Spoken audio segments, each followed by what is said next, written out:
இந்த மாடல் வந்து Vivo V27 Pro. இதை வந்து என்ன கம்ப்ளைண்ட்னா உங்களுக்கு வாட்டரில் விழுந்துருச்சுன்னு சொல்லி கஸ்டமர் கொடுத்துருக்காங்க. ஓப்பன் பண்ணி பார்த்ததுக்கப்புறம் எல்லா கனெக்டர்ஸ்லேயும் வந்து அந்த வாட்டர் லாக் பட்டு ரொம்ப ட்ரை சோல்டர் ஆகிருந்துச்சு.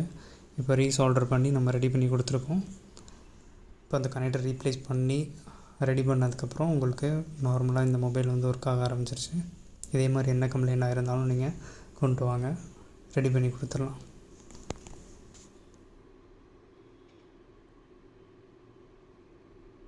ஓகே, இப்போ உங்களுக்கு வந்து ஃப்யூச்சரில் இந்த இஷ்யூ வராத அளவுக்கு நம்ம ரெடி பண்ணி கொடுத்தாச்சு. கான்டாக்ட் நம்பர் கொடுத்துருக்கோம், எதுவாக இருந்தாலும் கால் பண்ணுங்கள்.